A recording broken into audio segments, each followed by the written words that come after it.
afternoon, ladies and gentlemen. Welcome to another exciting and riveting, amazing Propagandacast from your host, Imperial Dane, the one, the only master of propaganda off here to 2 vs 2 on the road to Kharkov. In the north, it's Captain Price, and listen, dude, fighting for the German army, Deutschland. We're rolling out here with the 2nd Panzerdivision and south it is Seeking, and Cblanco fighting for a combined British-American task force, spearheaded by the 3rd Armored Division, backed up by elements of the 51st Infantry. We got Royal Artillery Vanguard, tactical support, infantry, airborne, and recon support with lots of infantry and single grenade there for Cblanco versus Lightning War, elite troops and defensive doctrine with infantry and Tiger Ace bulletins. And finally we got Price with Feuersturm and triple infantry bulletins there. He does tend to like recently has to go for heavy Volksgrenadiers and equipping them with MP40s. In the north we got Cblanco, they're advancing north with variations, rifle moving eastwards there. In the south, Seeking moving ahead here. Southwest is his lesson, dude, and similarly Price is moving northeastwards. So things are lining up there for a brutal series of engagements, potentially. Points being seized, sandbags going up here around the edge of the point. Very nice work there. University almost done. Nothing further going on in Cblanco's base. Might be he's planning a fast tech, or he's got something else in mind. No, he's got more rather on the way that looks like he might have been preoccupied with other things. Grenadiers 74 to there for listen, dude. Price with more Volksgrenadiers, standard stuff there from both sides, with both German players, and similarly from the Allies, really. Note that the way that Seeking is laying down sandbags is advantage there. It's a very tactical setup there, tactical approach there. Interesting to note, and certainly might be something for some players to pay attention, but there you go, listen to it. Set up an MD42 to cover his advance himself, catching Seeking's infantry there out in the bloody open and quickly suppress them. Dominating the area then, causing a bit of a problem here for the British of the 51st. University, they're charging through the terrain, and these parties advancing, trying to take advantage of the suppressed troops, quickly rout here Seeking, which of course will be big. MD4 following up his section on suppressed itself, other one also as well here. Making things a bit miserable there for listen, dude. Up north, Price and Cblanco there dueling it out here. Feuersturm parties there. Fulls being moved in ahead here of the Sturm parties, so basically draw away fire, but Cblanco, of course, knows the name of the game and is quick to focus down the Sturm parties and knows they're obviously the biggest threat, but now things are falling apart nonetheless. In the south here, Grenadiers will have to push back the section there. MD4 to the need for a precision section then close as well. 3rd section for Seeking and the British Army.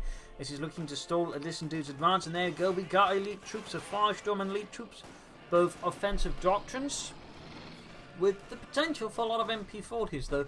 Of course, listen dude, it's going to be used on the Stormtroopers, whereas for Price, the Volksgrenadiers are going to have the option there. And we also have team going to go for the flamethrowers there on the Sturmpioniere. In the south, kind of moving up here, this dude is falling back in before 2 or 3 positioning itself once more, curtailing any further pushes for the fuel. In the center, Grenadiers moving up there. Could try and move into backup Price here in the north versus Cblanco, maybe cause a collapse there, which could then allow Price to swing up behind Seeking and that way gain total map domination. But we'll see. Back here, bunker up, no tech up yet there. We got more folks there for Price, 4 squads. Cblanco there with the captain. Seeking there, I imagine is going to be taking up soon as well. So Cblanco will likely be going for the anti-aircraft tower track, very popular. Pack houses I think is also very likely. We'll have to see of course if he does go that, but I think it's very, very reasonable to expect. Big push here from Cblanco, a swarm infantry to deal here with Price's Dark and infantry, though of course without grenades or anything else he's not going to be able to stop it. Really he's going to have to retreat soon, otherwise he risks getting wiped here by the sheer number of rifles. Did get some good kills in there. Ultimately though, he just lacked the firepower to really sort of stop Cblanco's assault, and there you go. After much bloodshed and a few tears, Price is forced away there, leaving the route open. In the centre, we see Seeking is trying to basically play around the MD42. Good move there by Seeking. Tactically very sensible.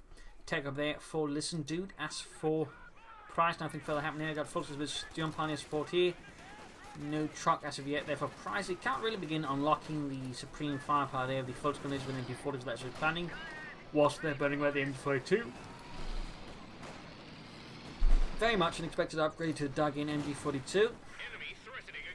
Listen, dude's definitely going to need a 2-2 to stop that. He needs to get really lucky against Seeking.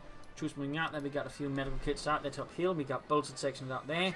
Take up done. Those going for more sections first. No sappers or anything else there. So we see Cblanco, nothing further in terms of science yet. No upgrades, no specializations. And we got infantry for Cblanco, and he's going for the mortar half track. Not quite common in 1 vs 1s, but some players are fond of using them in 2 vs 2, in particular on smaller, more enclosed maps.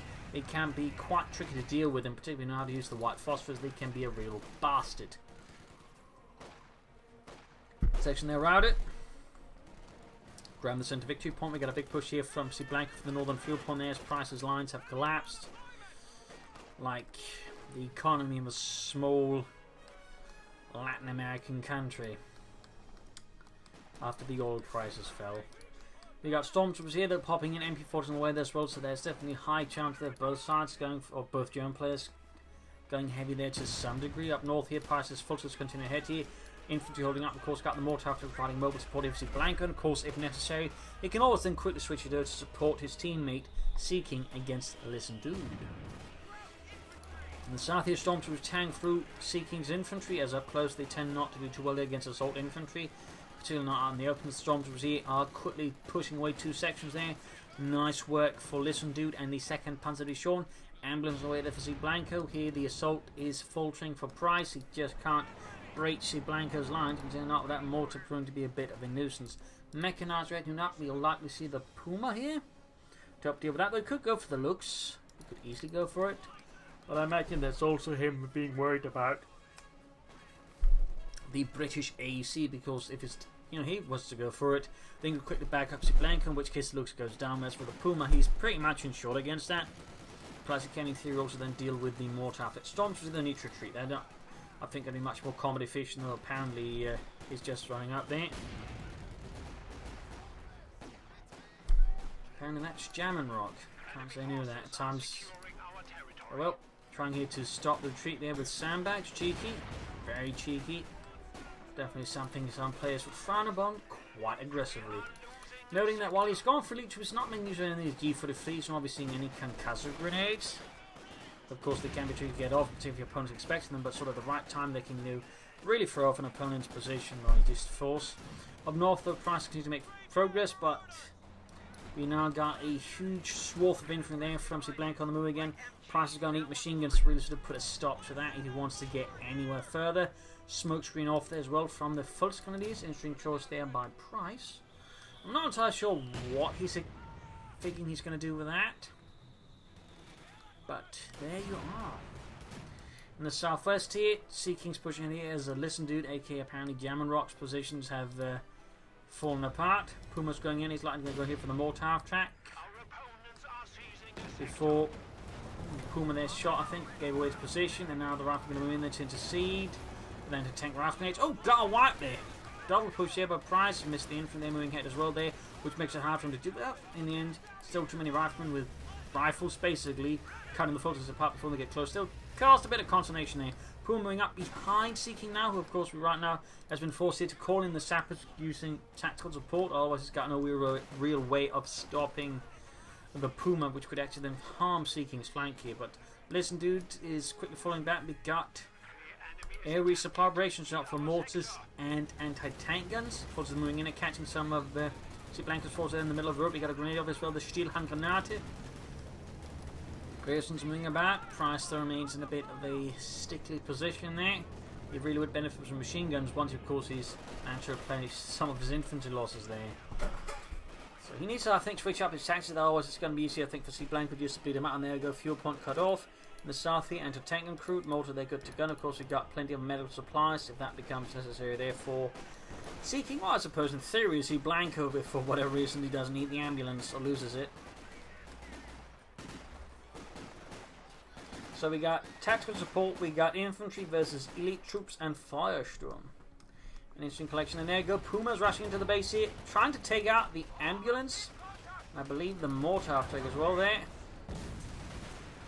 So he's about to run into the sappers. They need to, lost the Puma no matter what. But he did get the mortar half track. Mortar half track plus an ambulance for the Puma is, I mean, it's not exactly a terrible trade. I mean, obviously we prefer he would have preferred, of course, if he'd done it better with it. But I mean, getting rid of an ambulance and a mortar after the Puma, it'll work. He'll work. Let's slow down Cblanco. He'll likely, of course, have to go for another ambulance. They could try with the medic, so that's going to be a lot slower than the ambulance. So he might be tempted just to go for another ambulance. Then again, he might not. We'll have to see what Cblanco does in response here to the void created medically by the destruction of the ambulance. This dude there seems to have lost some troops. Back here we got the Supremo Corps who's rushed straight ahead for that one. That's a bold move there by him. But on the hand, of course, he was able to pull it off. It can be quite effective, as his opponents will likely not be entirely expecting a fast one, though. Of course, with tactical support, Seeking's got both anti-tank guns and sappers with anti-tank grenades to put a stop to that. Mortars as well, that's going to make it harder there for this dude to rely too much on support weapons in a slower fashion. He's going to have to be a lot more aggressive with them. And there you go, we got Mills Bombers for Seeking. Those Stormtroopers dodged it and quickly were out the section there. The entire south there's now open. Seeking's going to have to win a blocking force to hold up until he can bring up something bigger to really stop this dude. Otherwise, he risks handing over the south fuel here to the Germans, at which point they have 2 fuel, and that's going to be too much fuel for the Germans. And okay, we got a flak panzer. Also worth noting, as of right now, I don't know when the patch is hitting. This is still not. Again, I'll have videos out with the final patch notes if we ever get them, and so on. But for now, not a new patch, and that's just an old Ostwind, which isn't exactly completely god-awful, but it's just not very good. But it can be used sort of correctly in the right situation. It can still do some good, but I mean, it's so much better with the patch. So much better, I can tell you that much. Unless the sun is snuck in some sudden nerfs to it. 1d42 there for listen to. Price there again swarming through here with a horde of infantry. Good God. He's up to 6 folks going to be a squadron. That is just a massive blob. He clearly does not care about conventional normancy, and he's completely there swarming, Seeking. Anti-Blanco. He's not even bothering with the mortar that I think he should try to grab. Now it's going to sneak up behind Seeking here, threatening a lot of damage. The Allies are going to need machine guns to stop here. Price is mad. MP40 hordes here. He's clearly spraying and praying, though to what god he's praying, I don't know, though. I'm guessing it's corn. Leading good German soldiers astray, away from the light of the God Emperor. Anyways, troops charging 40. We got Brown Lap machine up to further increased range. Firepower stop. There we go. Ostwind charging there, backing up the horde. Huge grenade caches there on Price's forces. Things are getting very heated up here. Brutally so now. The Ostwind is charging through here. He's going to try, I think, go for some wipes on the retreating British infantry. Anti-tank in the way, need to be careful here. He'd risk getting pelted with the anti-tank rifle grenade, then losing the flak panzer here to the anti-tank gun. There you go. Exactly what's happening here. We got troops moving, but they're taking heavy fire from all the rifle machine guns, and we got the 5th car there as well. Ostwind trying to clear out things here. Might be that some dude here overextended. He got too greedy. Anti-tank and crew there wiped out. Infantry's getting blasted by the flak panzer. Recruiting again though. Ostwind, I think it's going to go down. He's popping smoke though, hoping that somehow saves the day. Price's forces are retreating. We've got an anti-tank in this secured. Machine gun moving up here. Basically now the Ostwind, I think, is more than anything just bait to keep them occupied, while they then grab the remainder of the map, leaving the Allies in a very sore spot. Though the question, of course, is will the Ostwind then have sort of, paid itself off for this move? That's honestly something I'm not entirely sure on. My part of me would probably argue no. Big push here, but straight into the MD42 and quickly suppressed here as Seeking, trying to emulate Price, that realises his men lack submachine guns. And of course, that good German spirit.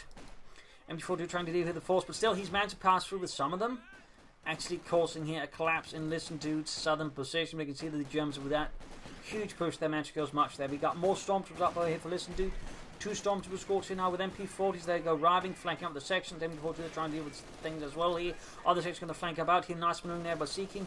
Nice handling of infantry. There you go. MP42 right here by the other sections, and they got unsuppressed. And the MP40's going to have to fall back as well there. Absolute chaos here reigns in the south. We could see the Storms getting wiped out, as infantry sections are quite good at wiping units on retreat there. And of course cheesing out with the sandbags to further assist themselves in that. Yeah, wiped. Support call there stand still. Again, in the end, he may not benefit too much from the Ostwind. And now you can see that Cblanco and Seeking have basically decided, there's no point right now in trying to split and push up both sides of the map, so they're just going to focus on one half there.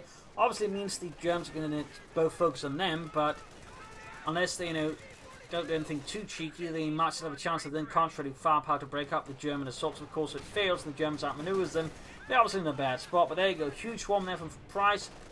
MP40s, Sturmgewehr 44, MP44s, and a few Kar 90Ks as well there. Quick retreat here as Price's swarm moves in.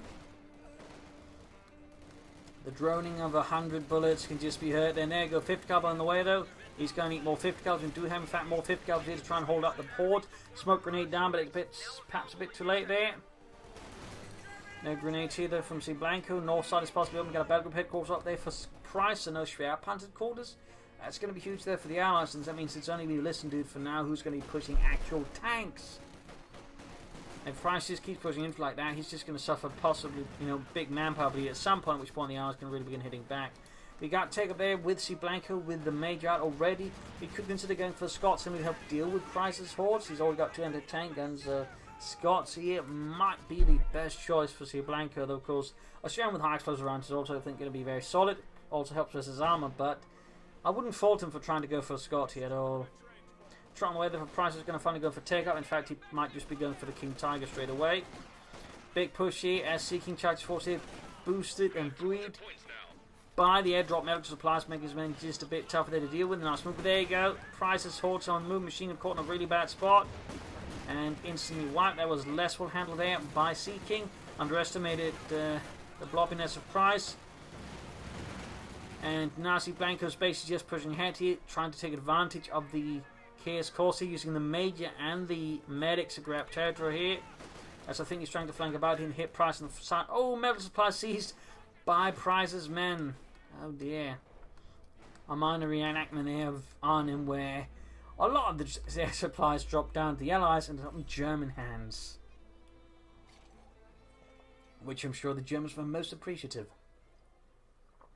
Well, except for the Marmite. Point there, Cease. We've got to show him all there for Cblanco, so he's not going to go for Scots. I imagine Cease going to. No, he's going to go for the Crocodile. He's obviously going to go for the Crocodile in this situation here. We got grenades going off there. Stun grenades. Nice move there.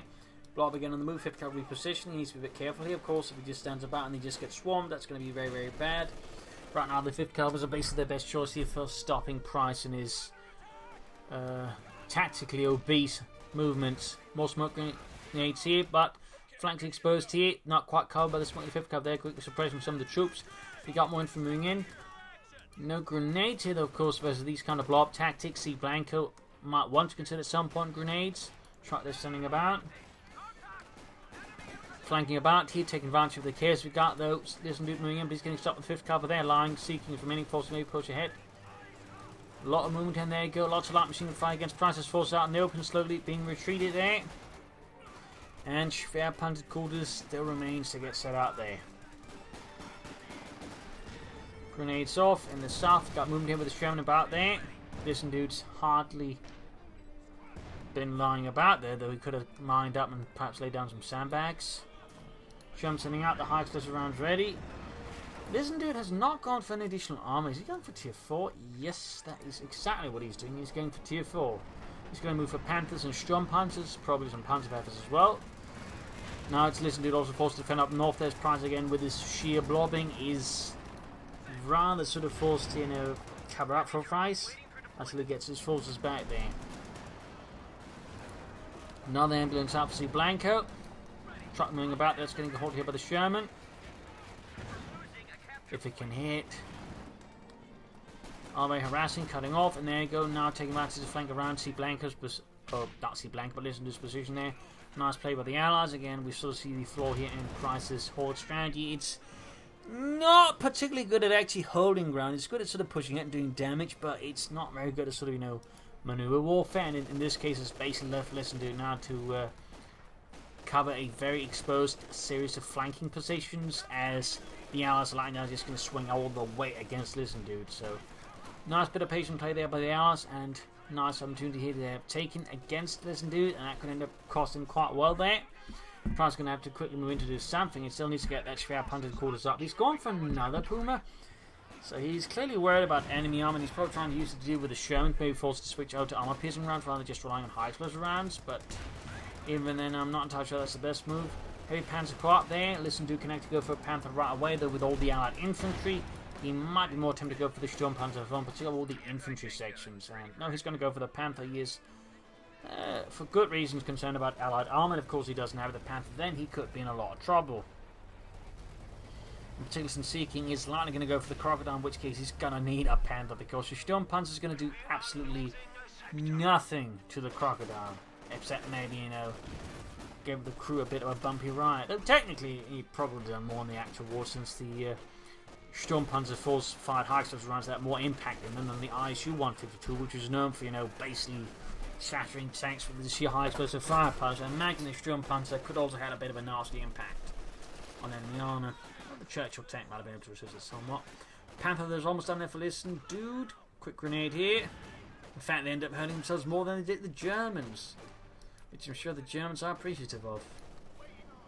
Kind of that was a bit the issue with the Miller's bomb and had a slight tendency with the fragmentation. It was perhaps a bit too effective, so they actually came up with another grenade, sort of a percussive grenade. Can't quite remember the name. I think it was number 69 or something like that. But basically just less effective in some ways, but no real more safer to throw for the infantry.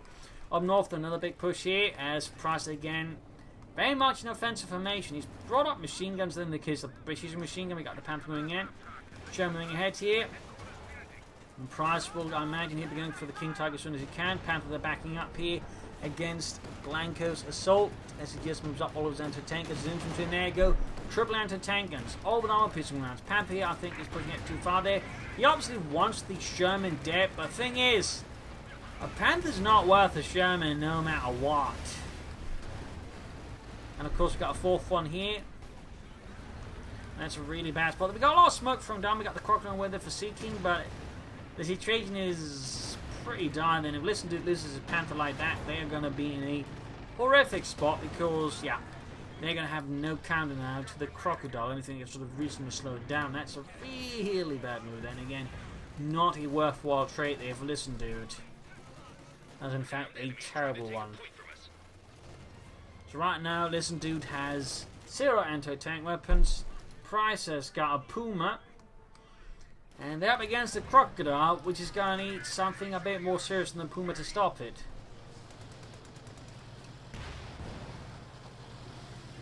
He's going to either have to back-tech for packs, which are still also quite vulnerable to the flamethrower. The Crocodile's going to have to go for Stooks. Another Panther at this stage is going to be, quite frankly, not viable. Troops sending out, the anti-tankers being held forward once more for the British Army. Crocodile on the move there with 6 kills so far. Machine gun crew absolutely scorched. So what will Listen Dude do? What is his plan?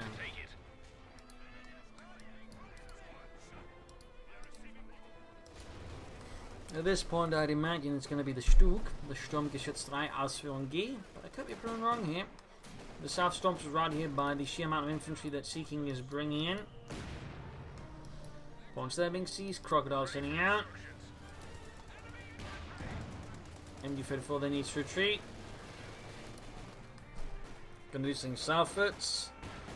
Getting the section there with light machine gun fire. Unit wiped out, and he can go for the Stug in a few moments. Of course, the question is, does he go for it? Or does he have some other plan? I mean, I guess there's the other option, which is might just be trying to stall from a Tiger Race or somehow have that one turn the thing around, though that's going to be pretty risky in its own right, since again, until then, that's going to be at least a couple of minutes, he's going to be exposed here to the Crocodile. I mean, he's managed to steal an anti-tank away from the Allies. I mean, that's going to help somewhat, but that's still highly risky. Up north here, Cblanco charting forts for America, freedom, democracy.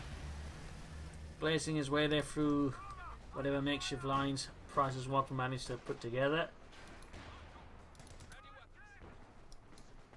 But yeah, 6 infantry units with MP40s. He's still some time away there from the King Tiger in terms of fuel. He's got the manpower, but fuel-wise he's not there. But so it looks like here the Germans are basically going to try and rely on a double heavy tank push against the Allies. That is King Tiger and Tiger Race to somehow, make a sufficiently big push, and that way sort of beat the Allied Schweinhund.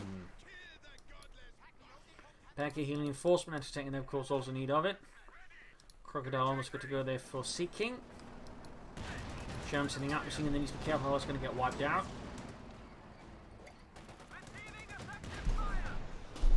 Which of course would be rather sad for Price. Troops slowly advancing here. We got 163 versus 312. Shrap punted quarters down to less than half health. Lots of anti-tanks there hammering away. And there you go, kaput.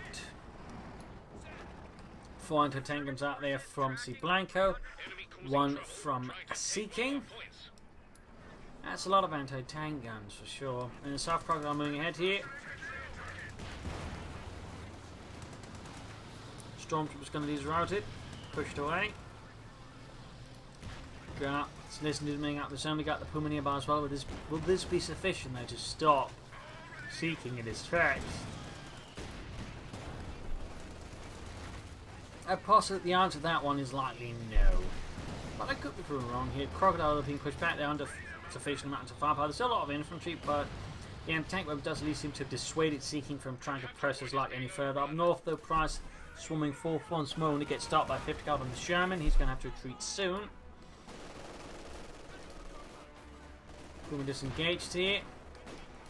In the south, Sea King there is duking it out here. Troops being slowly suppressed. We've got Mortified, of course, joining in. He's smoking the machine gun position plus the anti-tank gun position. Nice work there by Sea King. Crocodile on the move getting been swiftly fixed up. Puma never versus Sherman up north, and up here we just got troops getting blasted. This is one will try and push ahead here, but they're getting stopped by a light machine gun horde there from Cblanco. Collapse here for Listen Dude again.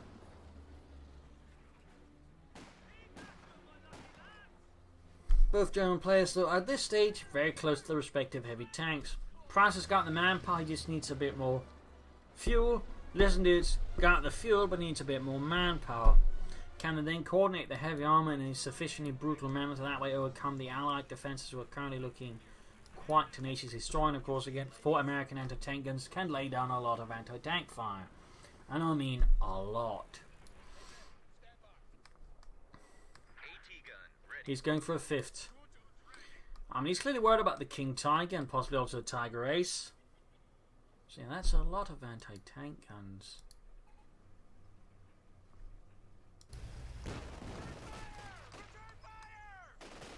Taking up roughly 1/3, a bit more than that, of his population.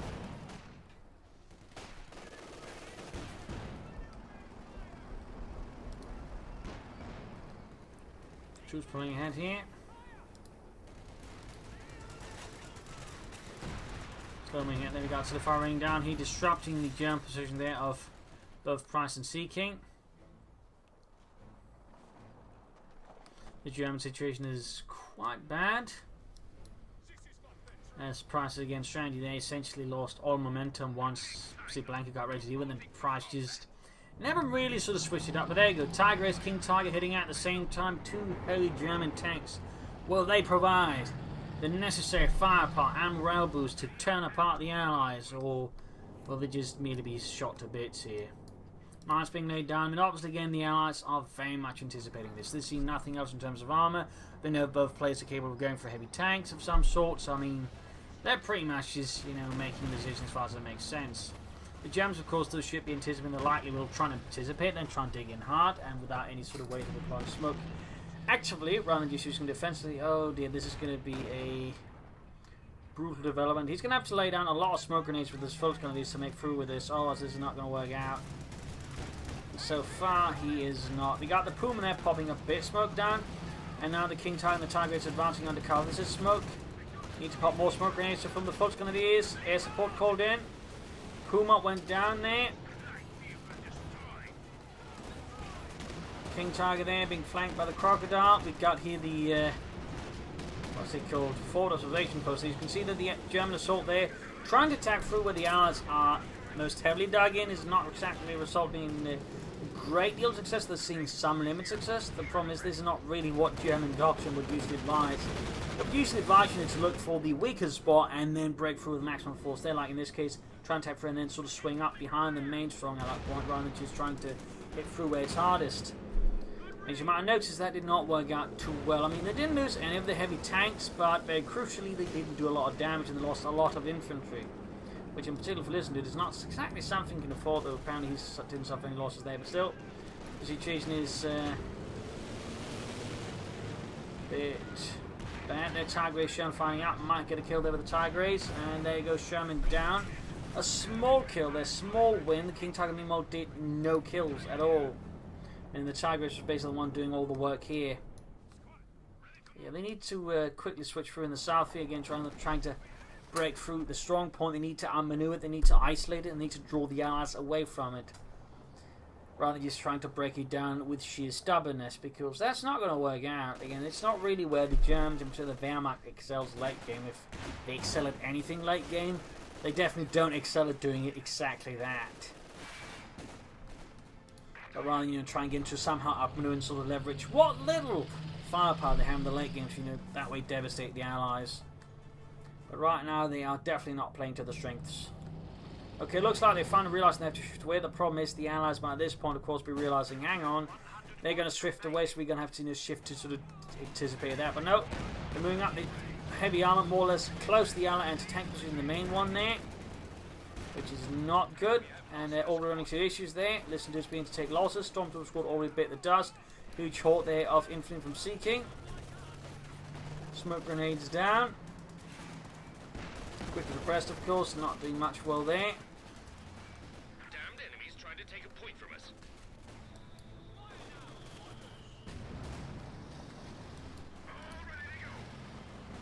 So yeah.